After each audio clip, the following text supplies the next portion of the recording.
In this episode of the Tech John, we discuss Sora taking the App Store by storm, the continent of Africa creating its own internet, the corporate catfish story being turned into a documentary, and ICE is building out a social media surveillance team. We got all this and more for you in episode 197 of the Tech John from Columbus, Ohio. I'm your host, Robb Dunewood. And coming out of Philly, it's your girl Tech Life Steph. And out of Atlanta, this is Terrance Gaines, aka Brother Tech, aka I'm not giving up my iPhone 16 Pro Max. Continued.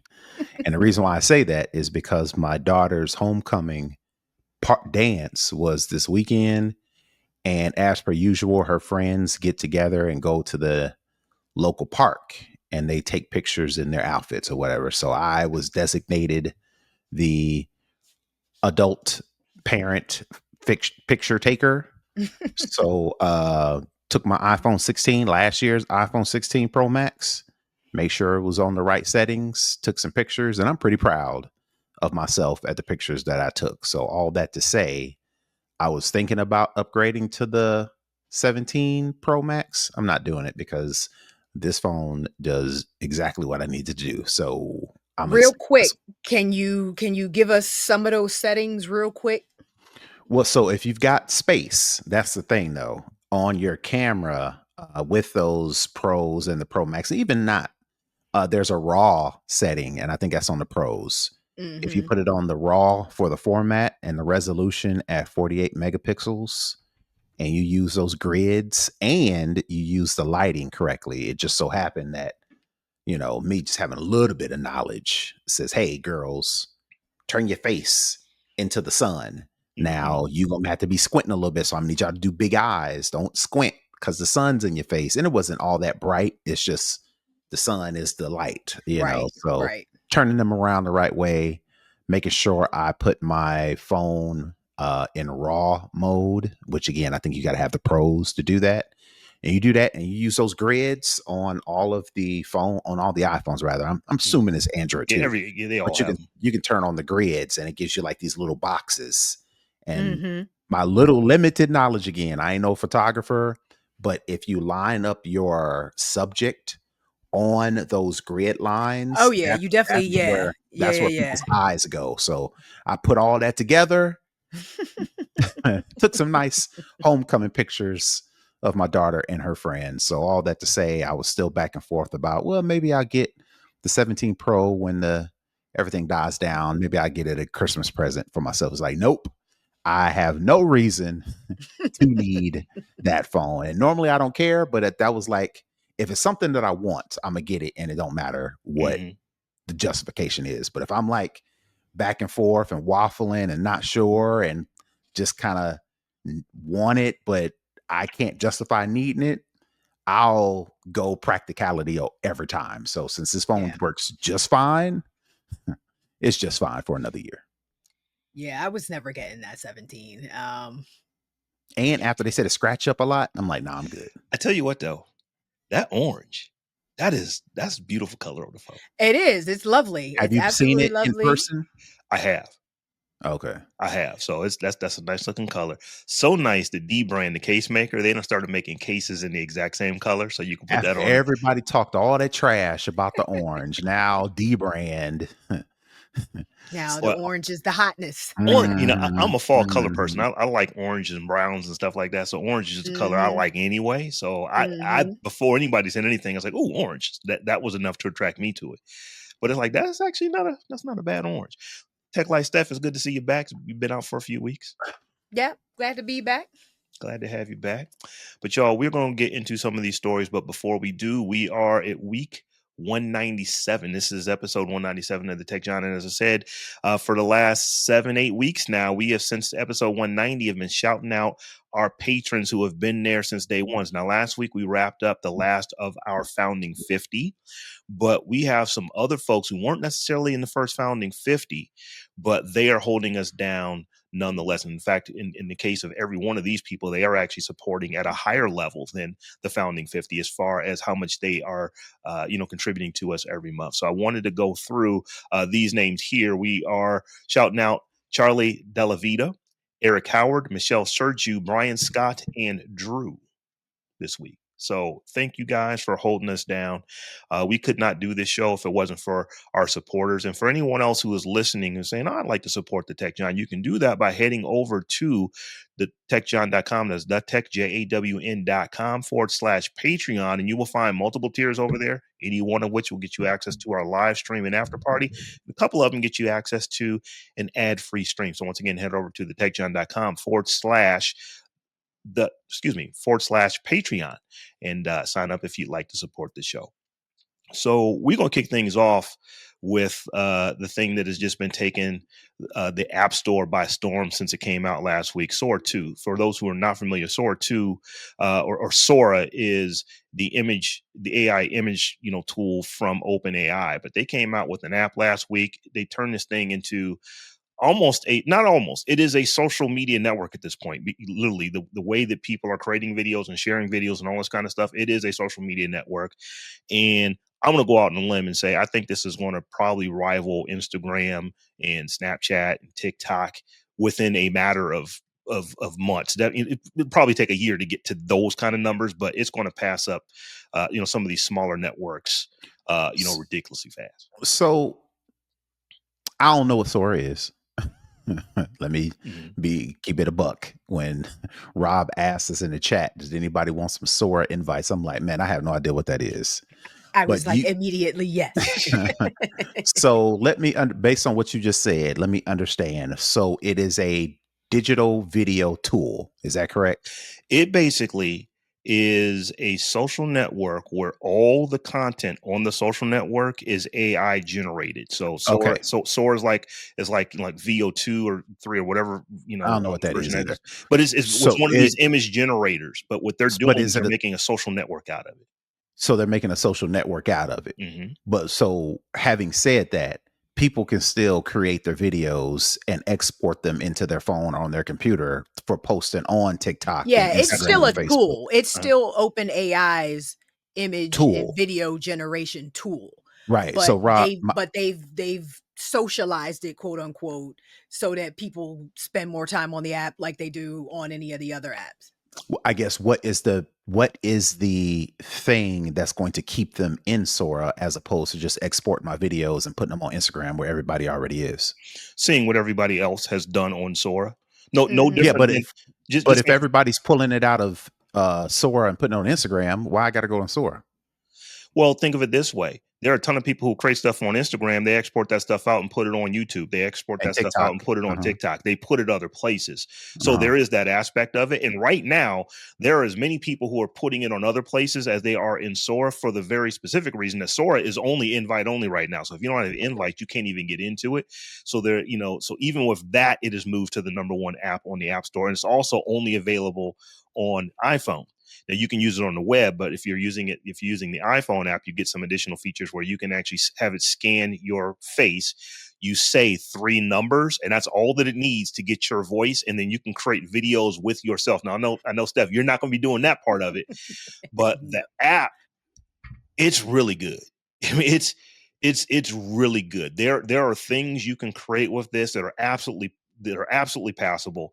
At this point, I kind of expect everything that looks good to be AI generated at this point because I'm a cynic that way.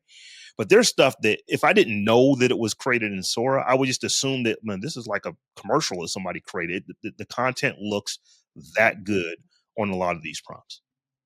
But you mentioned that you think this will rival Instagram. I guess that's the social network part is I'm hooked on. I get Sora as a tool of creating the videos, but like staying in the network, you think will rival Instagram and TikTok?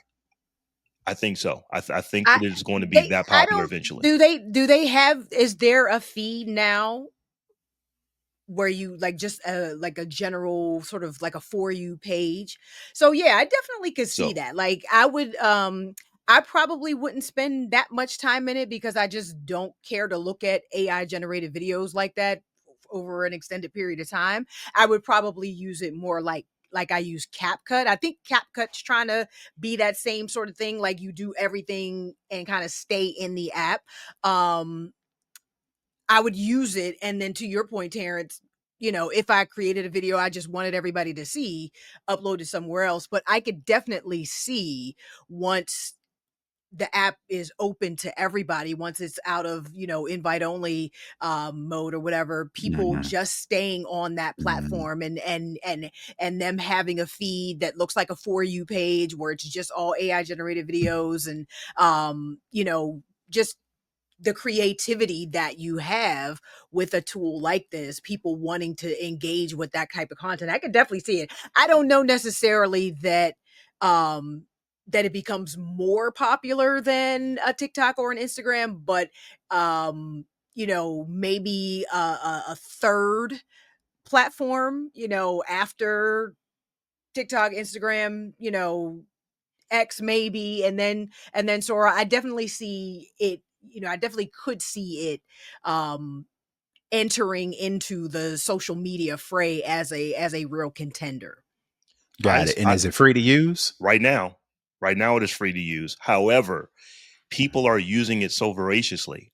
Tom Merritt from Daily Tech News Show was telling me earlier this morning that he actually got rate limited earlier today. He was trying to use it and it told him, it's like, hey, you need to slow down a little bit. So he basically You got doing too shut much. down for 8 hours and he felt some kind of way about it. But right now, it is free. You do not have to pay for it. That's the only thing. I don't know that it can stay free, especially once they open it up to everybody, Mhm, especially once that app is available on Android. mhm, I don't know, 'cause just the amount of power it takes to generate these videos is mhm, just too much to give it away.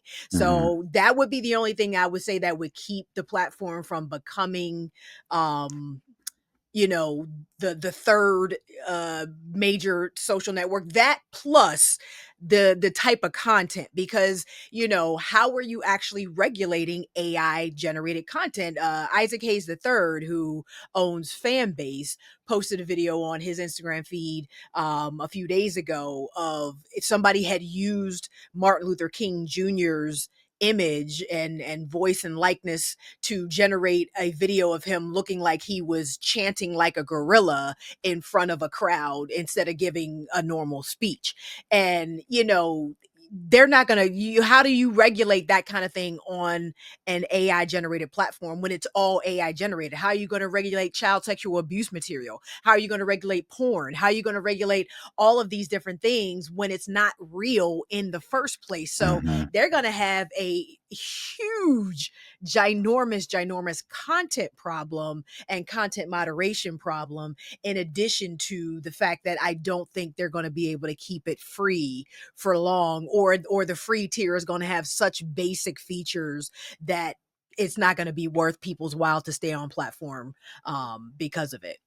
That is the thing.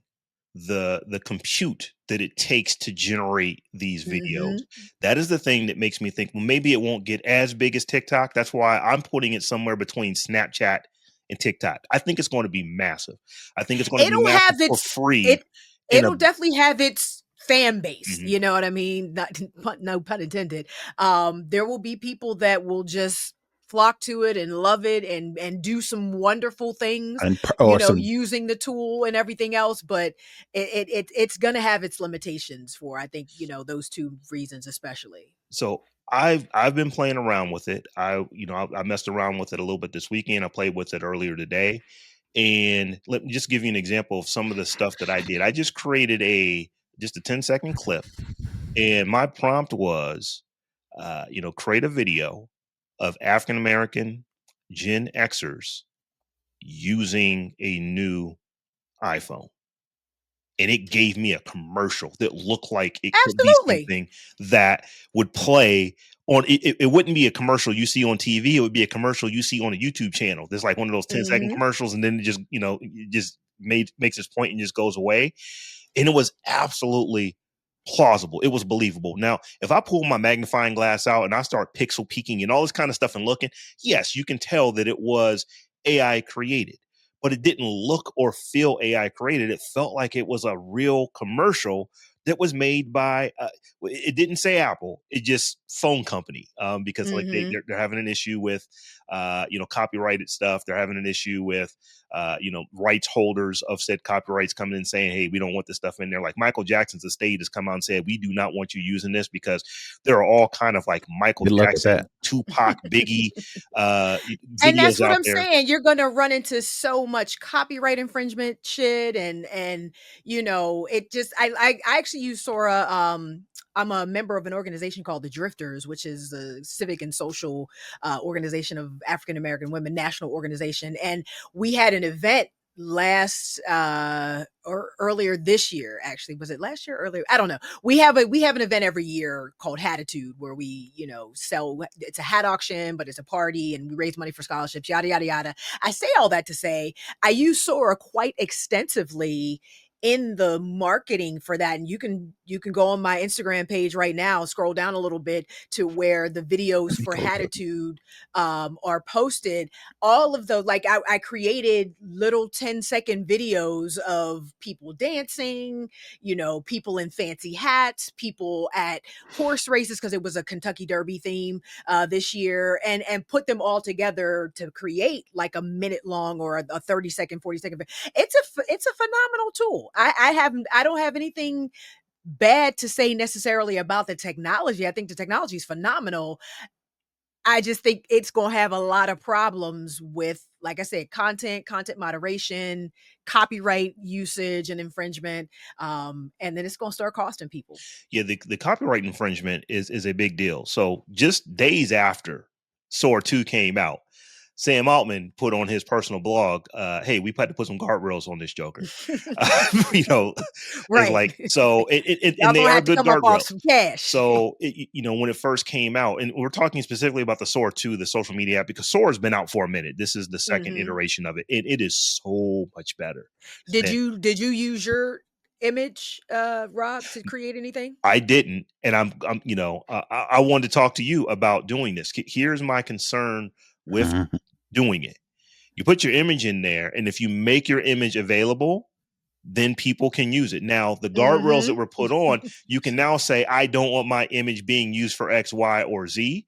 I don't want my image being used by anybody but my friends. Those are now some new things that you can do. Who is that? Um, That's your video. It doesn't have anything to do with the No, hats. no, that's With the not that's looks. not it. That's not it. mhm. I know, Uh-uh. but it's a Black History video that you Oh, put. that was something I reshared from somebody else Oh, who okay, who because was this probably looks. using Sora That's or this what it some looks other. like. Yeah, that's some I reposted somebody else's Yeah. stuff. Um, I wanted to get, this is what you do, Steph. This is your life's work about being safe online. I have two opinions, and I don't know which one I feel like. I am a public person. My face is all over the internet. If somebody really wanted to do some stuff with me, it is not hard. They can, Hmm. if you just type my name, you don't even have to type the whole name. Same. If you type Rob with two B's, Dune, I'm gonna come up the whole first page of Google. Hmm. So they can get Same. me, and they can do that. So that's already a thing that can be done. So it's like, okay, well, I'm already out there like that. Is doing this going to make it But I'm worse? not gonna. Yes, that's it, Terrance. That's one of them. Yeah, I all of those videos in there I Already created cutting using corners. Sora. Yeah, I I'm mean, just what did playing. you want me to do? I'm just No, busting but to chops. your point, Rob, though, it's one thing to be a public figure and already have Hmm. all of your stuff out there like that. It's another thing to give it away. Hmm. And I feel like that is what you'll be doing, even though you can say I'm uploading it, but y'all can't use it, or I have to approve. You've already given it away, and So I think it's just way too hard to put that genie back in the bottle. It would be really really difficult to try to issue someone a cease and desist. I think, and let me just preface this with, I am not an attorney. We'll have to have Tanya Evans back on. She's an IP attorney to talk about this, but I think it would be a lot harder to try to issue a cease and desist if somebody used your image in a way you didn't like or didn't go align with your brand. hmm Once you've already put it out there and said, "Here's my image," you know what I mean? Like I'm not giving it away. I'll put it that way. Like everything I put out there right now is content that I've generated myself, that, you know, there's an expectation that it won't be taken and manipulated in any kind of way. I don't know that you can have that expectation if you volunteer your information to a platform like Right. this. So some of the guardrails in the application are that if you say that you do not want anyone else to use your likeness, then no one in the Sora app can use it. They would have to do that extra work to jump outside of the app, Mhm. scan you, and then figure out how to do it in another tool that is not Sora 2, that is not the social network. Um, I did hear And Leo they're Laporte say saying this that, though. but stuff happens all the Yeah. time. You know what I mean? Here's the other side of this. Leo Laporte said something, and it's like, I only agree with him like, like a broke clock twice a day, out of the whole 24 hours. Um, he said that, well, here's what I did. Initially, I wasn't going to, but then I decided, yes, I'm going to put my likeness in here, and I'm going to make it available to everybody, because no matter what is created, I always have the plausible deniability that I didn't create it, somebody else did this. And I was like, I get what he's saying, I get where he's going, but it's kind of like, And that's going to be he, everybody's yeah, excuse yeah, going he's such a forward. It public ain't me. figure. That's It's like, AI. That's AI. can I hide from this? Now, I will also say this, that I'm in a group chat with a buddy. I have a buddy who actually, he's no longer a superintendent, but he was a superintendent for a school system in North Carolina. And one of the things that he's doing now is like consulting and this, that, and the other. And they were looking at this literally when it came out. And there's like, okay, yet another thing that we have to add to our social media policies that will be Mhm. updated not at the beginning of the school year next year. It's like they will make an update during the Christmas break, because they had stuff that came out literally back in the summer for this school year, and now they're going to do an update in Yep. December, and they'll probably have to do another update. So he says stuff is coming so fast that we need to put all of this stuff in there. So one of their concerns is that if you have a bunch of kids who are getting this and they're putting their likeness in, and they're allowing all their friends to use their likeness, is like, hey, you're Mhm. going to get suspended if you do some And we crazy stuff. already have the problem with deepfakes. We've Yes. already seen students get expelled because they were creating deepfake nudes of their classmates. We've already Mhm. seen teachers get jammed up with deepfake audio and different stuff like that. It just hurts my breaks my heart and hurts my brain the way this technology is manipulating everything now. And it just, I don't know where it all ends. I don't know, I don't know if you guys saw Mountainhead, the movie Mountainhead, but that's honestly, it doesn't seem so far out of the realm of possibility. What's the plot? It's for tech moguls. Oh, So yeah. yeah, Yeah, I like was a about to say. Zuckerberg, like a, Yeah, yeah.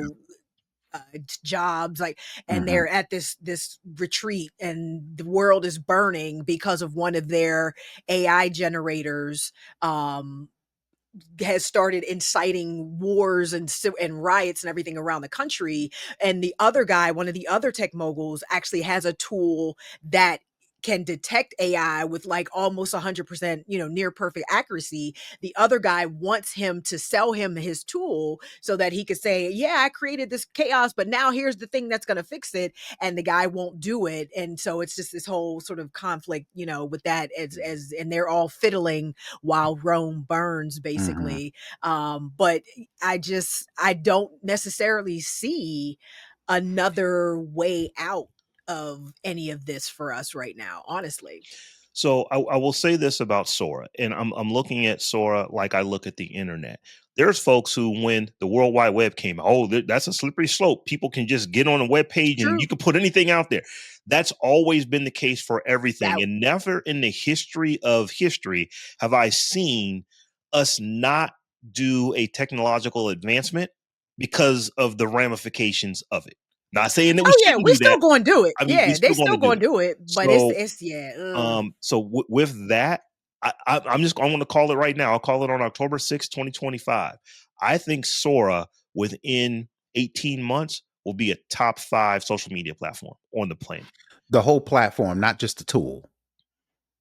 Well, as a platform, I think, Well, As a that's what I'm platform. saying. If they yeah, charge for it, yeah.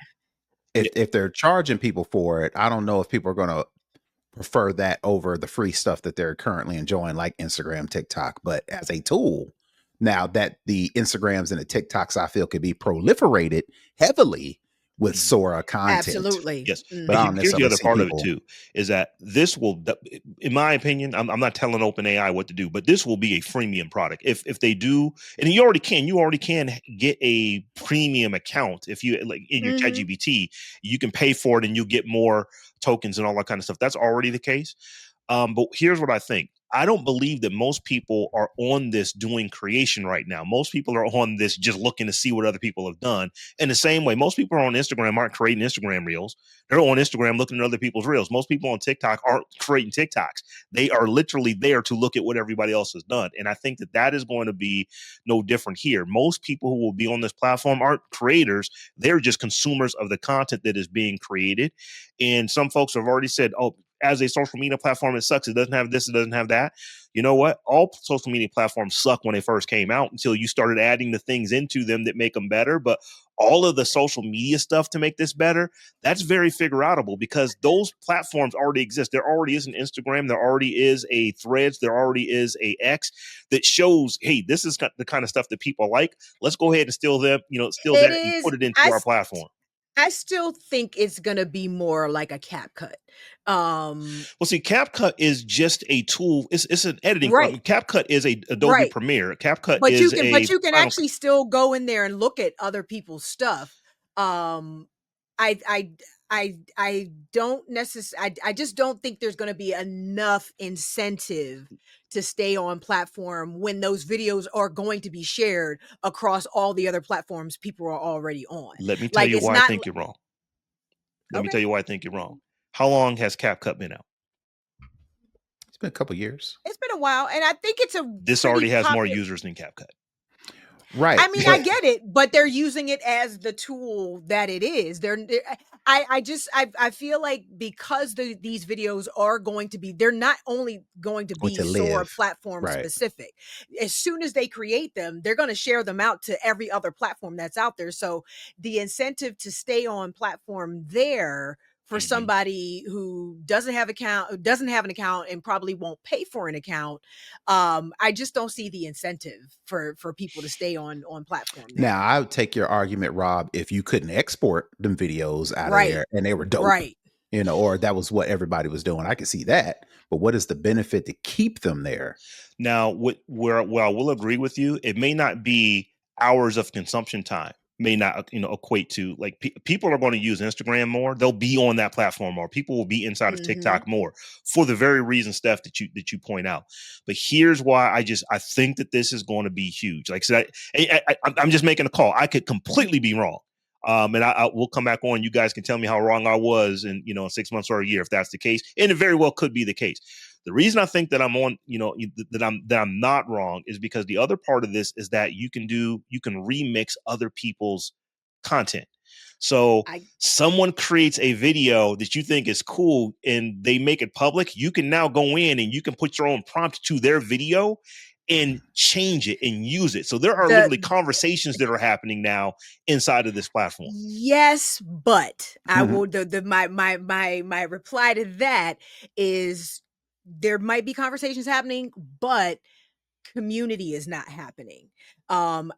If I was somebody who was just an AI artist and I just liked creating AI generated, even if I was that person, the likelihood that I'm coming back on platform, I may just be creating to be creating. The likelihood that I'm coming back on platform to have a conversation about what I created is slim to none. It's all AI. What do I need to talk about? Hey, great use of AI this That time. words, You know the what I mean? words. Like they're like I don't know that you create the same type of community that other social media platforms have created because there are actual conversations happening on these platforms. You're looking at me, the real me, Stephanie, telling you something. You can speak, you can kind of comment and speak directly to me. I can comment back. Community can be created. I don't know that you can create the same type of community. I'm not saying you can't create a community, but I don't know that you get the same type of community on a platform where all of the Mm. content is AI generated. Now, if they figure out how to way to make the content users on the Sora platform, how they can profit off them videos inside the platform, Well, then that part yes. too. Yeah. Because the reason why the people who we know are creating content on Instagram, TikTok, YouTube, Threads is they are trying to be content creators. Now, if OpenAI or whatever creates this network, the social network of people that can generate their own videos using prompts, and then if you click on the video or if you what or You remix the can video, watch it however long, 3 right, seconds or whatever, you get right, and you get like views. a credit or a whatever the case, then people are like, oh, I can make some money over here. Let me Right. get my prompt up. Right. Right. So somebody at OpenAI right now is sitting here listening. What did Terrance Listen, say? right. Let me Sam is listening. let me go Sam back know right he fast and see listening. what Terrance says. Like, oh, that's a good idea. Let's see if Get we you can some Sora actually Oh yeah, give credits. people that's credits for. always the goal, right? Yeah, Monetization. That's always the goal. So yeah, now if we Mhm. see that, then yes, maybe we do see this become, just as A popular as the rival. other ones. But yeah. Yeah. Just side note, Saray, I think, won the name this episode challenge in the comments. He said Sora Losers. yes. That gotta be the name of the episode, yo. That We gotta go with that. let's just go ahead and mark it up. That's Mhm. it. Sore losers. Yep. That is a good one. Like I said, we can wrap it here. I think this is going to be a thing. I think there's just Mhm. being in the world that we live in, talking about tech all day, every day, looking at just the amount of tech news and stuff that we look at. I have not seen since ChatGPT, honestly, people respond Flock to to this something that in this fast. way. It's just how fast this is growing. And this is like number one on the App Store, and it's invite only right now. Think about when this thing opens up to Earth.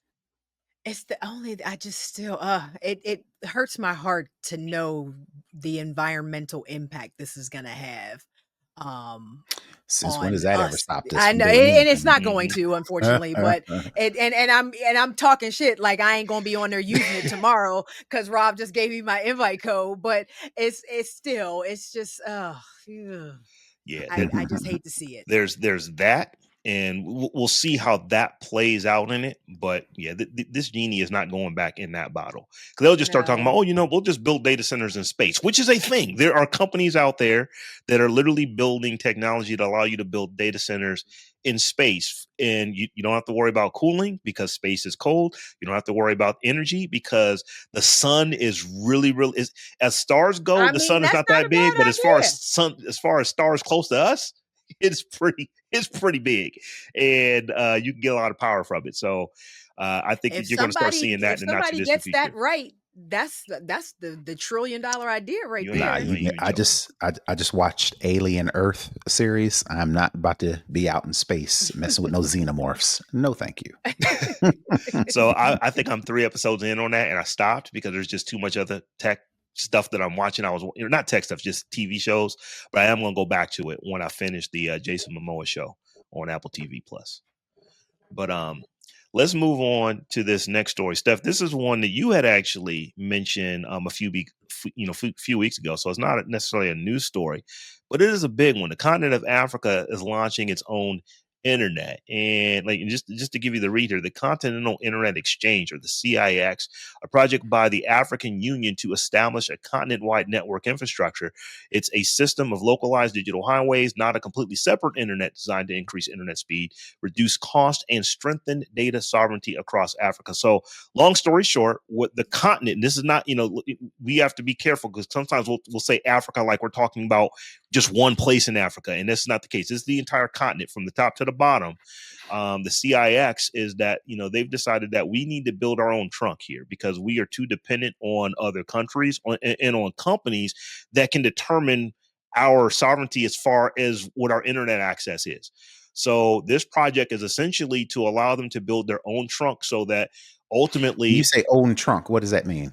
so right now, the entire continent is dependent on what we do here in the United States, what's done in China, what's done in India, what's done in Europe, what's done other places. So there are other places that can make decisions that adversely affect how internet operates on the continent of Africa. And with the Because all of their traffic gets routed through US or European servers. right, Like all of the all traffic of it. in Africa. Even if So you're going from uh the Congo to South Africa, like within the country and within the continent, excuse me, that traffic gets routed outside of the continent through a server in either the United States or Europe back to Africa, which is kind of crazy. Right. So I guess my question is, I mean, I know the answer. Um, it's not as simple as Africa, the continent, or the countries within Africa coming together and just building their own data centers. This something's different, I'm assuming, that's making it more challenging than just countries in Africa just spinning up their own data centers and not having to route that up to different countries. I'm assuming it's more complicated than that. That's part of it, and I am not a network engineer, so I don't want to talk on the ones and the zeros of how all this works. But as Stephanie said, right now, if you want to send an email from Nigeria to someone in South Africa, it leaves the continent, goes to a whole nother continent, whether it be Mm-hmm. North America or Europe or China, Mm-hmm. gets routed there, and then comes back and goes to where it needs to go to on the continent. What they want to build is that's kind of crazy. It would be like here in the United States saying that we want to send email from from Ohio to Atlanta, and in order to do that, we've got to first have that traffic routed through Germany.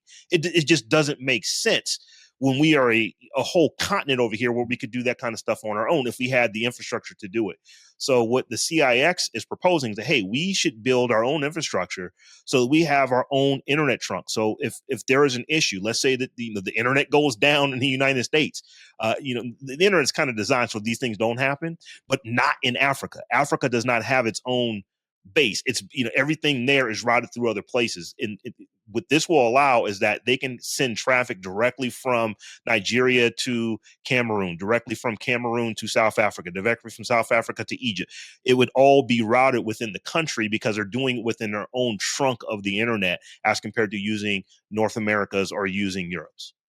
And it seems like, kind of when Rob says trunk, he means like the cables, right? That are buried underground or Or underneath the underwater. Mhm. ocean. Yeah. Right. Way down in like the actual physical hardware that transports the data from one place to another. Africa didn't have that. So are they And now they are. wireless? So are they wireless now primarily? No, they're building those cables. No, what They're I'm saying actually is how Africa communicates now, is it primarily wireless or do they have the infrastructure? It just doesn't go anywhere. You know what I'm saying? So once no, again, Like, I not a network engineer, but my gut tells me is that they probably have satellites that beam stuff that's up, what I mean. mhm. or they Wireless. send it through a transatlantic cable that comes here and gets routed here, and then it gets sent back across that cable and goes to where it needs to go. They're saying we don't want that. We want to have our own ability to route our own traffic on the continent. So it's not like they're building their own internet. They just want to be more efficient with the internet that exists. And they want to, we are a continent that has a whole bunch of countries on it. And we are relying on other continents, not even other countries, but other continents to have internet access here. And that's just, they believe that's an untenable position. Because if you think about it here, like what if the United States says, somebody makes a rule, says, you know what, we don't want to send this traffic, to Africa anymore. Right now, there's not a whole lot that Africa can do about that. It's like because they don't control their own trunk.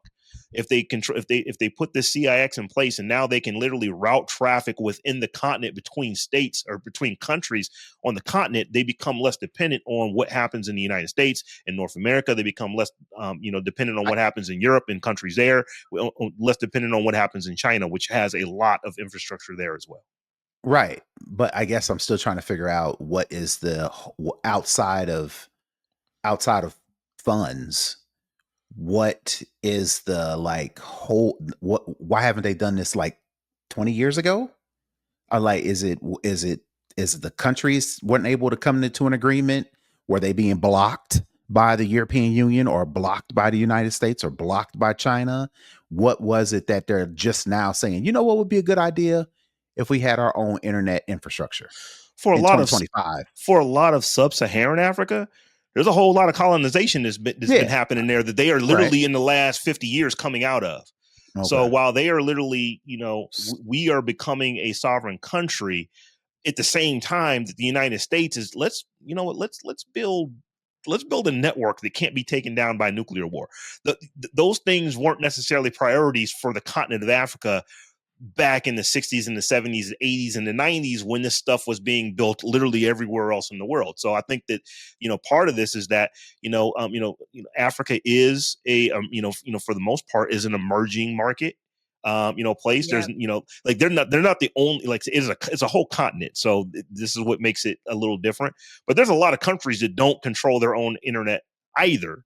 They're just saying that as a continent, this is just not how we want to be. And there are countries that they have control, but ultimately, if you want to send something from South Africa to Egypt, it doesn't go from South Africa to Egypt. It goes from South Africa probably to Europe, then back to Egypt, or South Africa to the United States, and then back to Egypt. It's definitely been, political, Mm-hmm. technological, financial, the whole thing. So it's that whole sort of perfect Mm-hmm. storm of infrastructure reasons. I think that it hasn't happened. You have places in Africa that still do rolling blackouts and, power Mm-hmm. outages and things like that is not necessarily stable as of now, as of 2025. So um listen, better late than never, right? Yeah. Mobile data is still primarily the main source of data, and it's very expensive there. So you don't have this sort of mass adoption of mobile usage and internet usage that you have here. So it's hard to find investments when you don't have mass adoption of internet usage and mobile data usage. And you waiting for other people to make investments, other countries, foreign investors. They don't always have Africa's best interest at heart. We Mm-hmm. know that for a fact. And then it's a fragmented market, right? It's 54 different countries in Africa that have to all come together and agree on protocols. They actually do have now. They're working on what the ADP, the African Data Protocol. I think that's what it's called. That is gonna sort of govern this traffic once these lines get connected and things like that. So there's just a lot that needs to Mm-hmm. happen to make this happen successfully, and it just takes time. Yeah, and, like, we don't talk about Africa enough, and I'm not talking about our show. We talk about whenever stuff comes up, like we are right now. But when you think about the continent, particularly sub-Saharan Africa, it is booming there. It's a very very young population that is technologically savvy and it's growing, and they have resources. So, I think what a lot of folks are saying is like, hey, we got all these resources here. Why are we relying on this country to say, hey, you know what, we'll give you internet as long as you keep letting us get that lithium. Hmm. Hey, we've got, we'll give you this as long as you let us keep getting that oil. They're starting to say, you know what? We're good. We'll just build our own internet and we'll keep our own oil and sell it to you for a premium as compared to letting you take it out of here for pennies on the dollar for what it's worth. So I think that Hmm. that is continent wide kind of what is starting to happen because we tend to in the rest of the world think of Africa like they are just so far behind.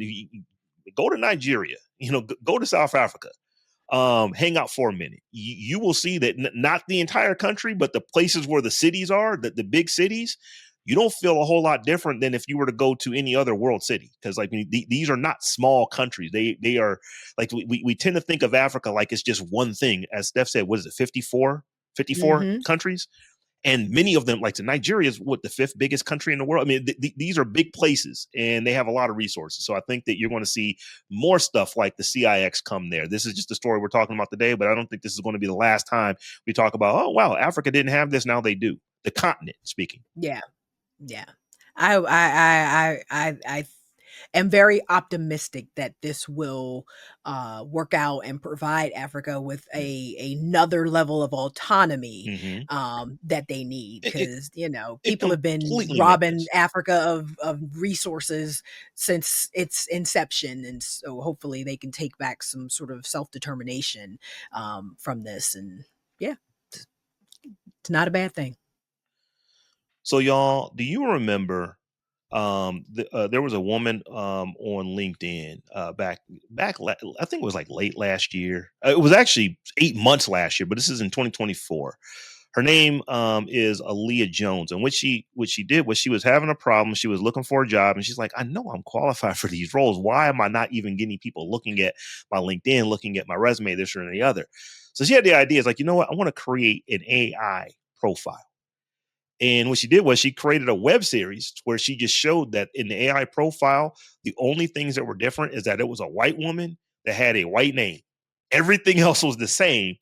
And when you think about like the job offers that the white profile got compared to hers, and once again, we're talking about the exact same certifications, the same schooling, everything was identical other than white name and white face on the LinkedIn profile.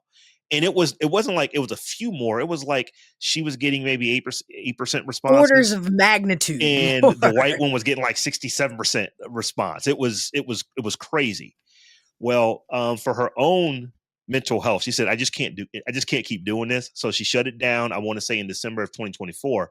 But it looks like she is back with a documentary about all of this. And she was like, yeah, people kept wanting to say, you need to do another one. You need to keep going and doing this work. And she was like, that was never my goal. And it's like, it's all me. And And you I don't don't like need to feeling the do way it it makes me feel. 1,000 times for Mhm. it to show 1,000 different times Mhm. that there's bias. Like, you only need one good time. You know what I mean? Like, that wasn't a fluke, and that's what I'm sure people were like, oh, that might have been a fluke. And no, it wasn't. She did it for a long enough time, over a long enough period of time, to show that this was not a fluke. So stop trying to re-traumatize old girl when she done already told Yeah. y'all what it was. The thing I want to talk to you guys about this though is that it just, particularly in the times that we are in right now, I think that both of you would agree that essentially DEI basically means black folks. It shouldn't mean that. It should, if anything, it should mean As white it women. hasn't. It should mean white it, women. They're the biggest benefactors of it. It But literally never has been black folk. but that is what people think. I mean, there are literally people out here who think that if you got hired for a role and a white man didn't get it, the only reason that you got hired for the role was because you were a DEI applicant. It couldn't have been that, oh, maybe you had a higher GPA. Maybe you did better in college. Maybe you actually are smarter than the person that didn't get it. Maybe all these things. None of that matters. It's the fact that you're not white man. Therefore, it's DEI.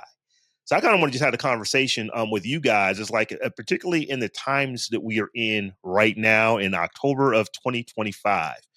What is your take on this about if it ain't white, it ain't right? Ain't nothing changed. Ain't nothing changed. Now I have a quick story. I'm gonna try to make it real quick.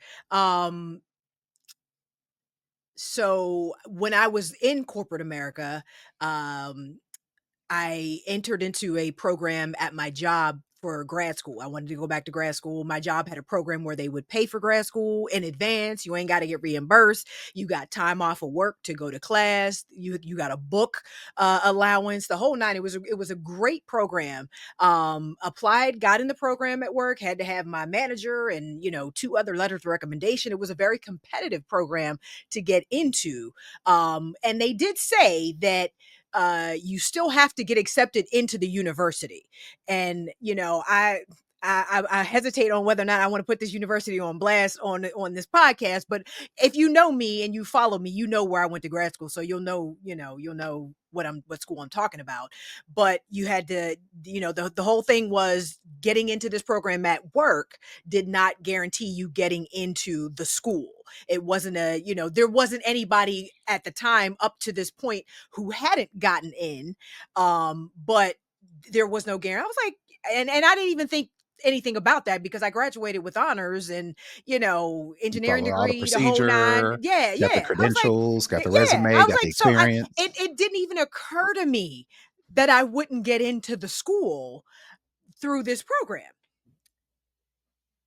However, at first, I did not get into the school, and the reason that the head of the School of Engineering and Applied Science gave me was because he said they did not consider Florida A&M University a top school from which to recruit their grad students. And I was like, "Excuse me?" And knowing, and this is me knowing, because there was a white girl who had gotten into the program a year before I did. went to the school, gotten into school with no problems, bragged to anybody she could find about getting into an Ivy League school when I probably just gave it away, getting into an Ivy League school with a C average. Anybody who would listen, she would just tell like it was, I can't believe I'm going to an Ivy League school with a C average. Oh my God. Da, da, da, da. Steph, apparently that was okay. I have a question. And my honors wasn't okay because I was coming from an HBCU. And I say all that to say I wasn't having that shit, and wrote a letter, and everybody had to get that heat. And to this day, I am a proud, well, I'll say proud graduate of that university, because what you're not going to do is try to diminish what I've done because you think it's some black shit. You know what I'm saying? Like, we not doing that. Not then, not now, not ever.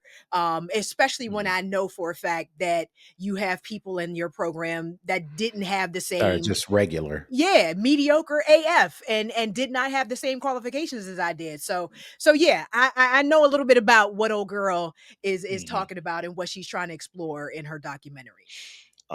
So just a question. Is it you said an Ivy League. Is the Ivy League in Pennsylvania? in the state of Pennsylvania? No, Yes. Pennsylvania. Yeah, in Pennsylvania. Yes, it is. University in Pennsylvania. Yeah, okay. So yeah, we can probably figure out that, what that is. We probably all have stories. I'll tell one. So back when I was in corporate, I was blessed to have rose the ranks, of corporate America for the software companies that I've worked for. And one of the companies that I worked for, we had a rule that whenever you had any type of group meeting, whether it be like you were going to have dinner or you anything that required corporate credit cards to be used to pay for it, instead of having, if you had 30, 40 people at like a sales dinner or something like that, instead of having 30, 40 expense reports, whoever was the highest ranking person, they just picked up the tab and covered everyone. And the funny thing for me is that I was often the highest ranking person at whatever event that I was at. And unless like my executive vice president or the president of the company was in front of me, I would generally be the highest ranking person, at these events for my, my parts of the, organization or whatever. And it was always interesting because, even though I was a relatively high ranking person, and I didn't have all this gray hair came from the pandemic, during the pandemic, like, when my hair just completely went, gray and white like it is now. But I wasn't necessarily like the oldest, most senior looking person. I just was the most senior person because I had those skills. So it would always be interesting to when the bill would come out and they would say, hey, so how are we doing the bill? And they would say, oh, you need to go down to the end of the table.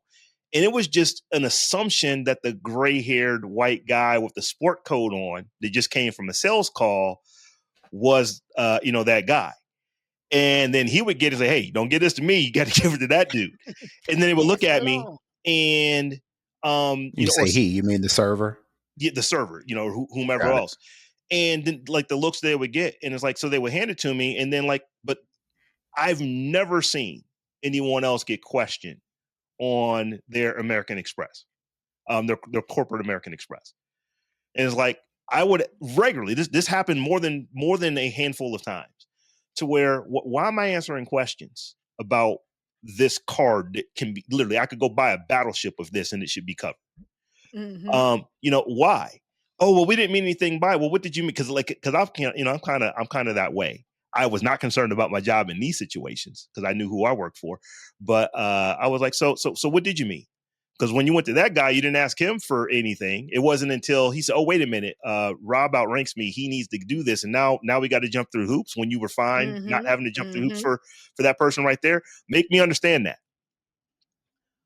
I didn't mean anything from it. But it's just like, it's like, so you can't be in a position unless that position was given to you. It's not about the fact that I was really, really good at what I did. I sold a heck of a lot of software and, and hit like my sales number for, I think out of the 18 years I was at this company, hit it like 17 of them. And the one year that I didn't hit, was like, we had like a financial crisis, and GM and stuff like that was literally getting bought out, not bought out, getting bailed out and stuff like that. So it was just a bad year. But it's that kind of stuff happens all the time. And if And we it's get pissed at every single exhausting. thing, it is exhausting. But we could not operate if we let all those microaggressions just affect us to our core. But they do. They build up. We notice them, and it's Mhm. like, Every time. I would let it slide, but every Every now and single again, time. I just gotta, just gotta let you know. It's like, it's like, hey, did expect that the top dog didn't look like the other dogs that ain't the top. So it's it's it's just interesting because like I I, I have to Well, be and careful with saying things like it's worse now than it's ever been. It's like no, no, because I remember no, it's the my same. parents tell me it's like, you think it's worse now. There was a time when I couldn't drink out of certain water fountains. There was a time when I had to sit in a balcony in a in a theater. But Well, and then in this to bring it back to this story, part of there's a little blurb in this story that says, a seasoned digital storyteller, she documented every step of the experiment on TikTok and YouTube. Quote, when I shared my story online, it went viral, but it also cracked something open, end quote. Soon, Jones was flooded with messages from people who had experienced the same thing. She created submission forms for others to share their own experiences, and within a week, more than 300 people signed up. So this is just a general Black Mhm. experience, like across the board. If you work in corporate America, you probably have a story like this or stories like this that, it just is what it is. It's the cost of doing business in corporate America. And then in all those cases, you'll have some people that when you tell these stories, your personal experiences, Mhm. people will still say, "Oh, it wasn't that," or maybe it was this, or maybe Mhm. it was that. And You're I being don't, too sensitive. yeah, or and it that's my thing. It's just like, The I gaslighting. and yes, the gaslighting, but also I think we, even with this fake LinkedIn profile, she didn't have to do no documentary to tell me what Right. time it is with yeah, and LinkedIn. what But for us? we, We already do. We you know, already knew what the deal was. but it seems like, I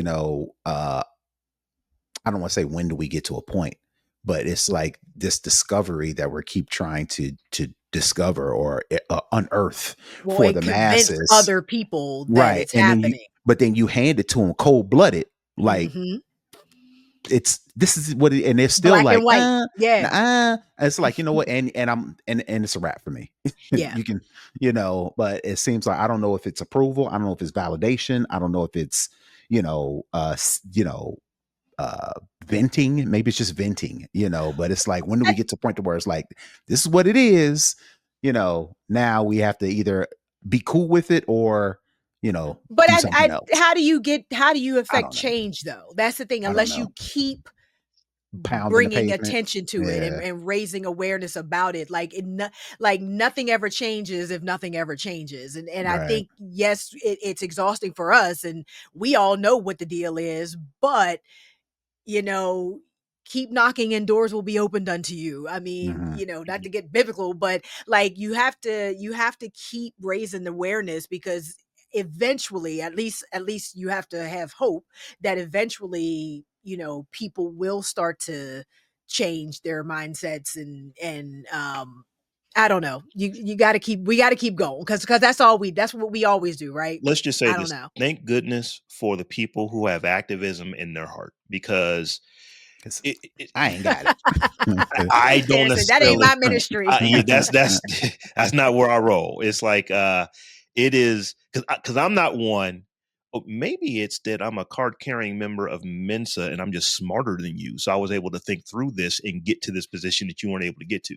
So that's kind of how I roll. That's that's an internal monologue, but every now and then it slips out and you want to tell folks. But it's, as you said, Stephanie, it is exhausting and infuriating that you just have to keep going over Mhm. this over and over and over again.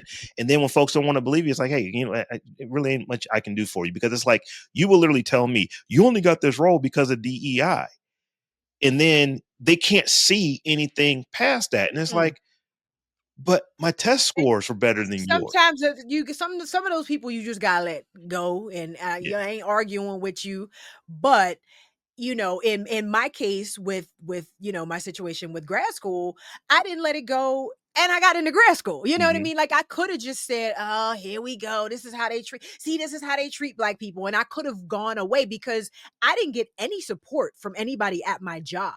Once they saw that I didn't get into the school, they were like, "Well, there's nothing we can do. Our hands are tied. I mean, we told you there was no guarantee that you would get accepted, and that just wasn't good enough for me." So Mhm. again, I wrote a very long letter. I wrote like a 2-page letter. I sent that John registered mail return receipt to the president of the university, the head of the School of Engineering and Applied Science, the Did dean you of put my that person department. on blast and said this is not a Absolutely. okay, good. Absolutely. And I Because that's said, one thing that'll get people is shame that we yeah, don't I Mhm. never know. do. We All be of it, all we of it, all of it. And when they came back to me, because the president of the university at the time sent me a letter back, a personal letter back, apologizing and claiming that that guy, he was the head of the department that I was trying to get into. He wasn't the head of the School of Engineering. He wasn't the dean of the School of Engineering. He was the head of the department I was trying to get into. That said that, magically and conveniently, he was on sabbatical when she wrote me back. Mhm. But she wrote me back and apologized and was like, "Welcome to Penn. We are happy to welcome you to Penn for I missed a semester. Messing around because the other thing, the cowardice of people like this, I never got a rejection letter from Penn. Oh, I guess the cat's No, out no, of the no, bag. not Penn. The university in Pennsylvania that's Right. Ivy I League. never I never actually got a formal rejection letter from them saying, "We are sorry to inform you, you've not been in, you did not make." I had to call that department literally like a week before the semester started. This guy called me back at my job, left me a message on my voicemail at my job at like 9:30 at night. So definitely not trying to have the conversation with me directly. Wait till Not you off not tr- work. Right, right.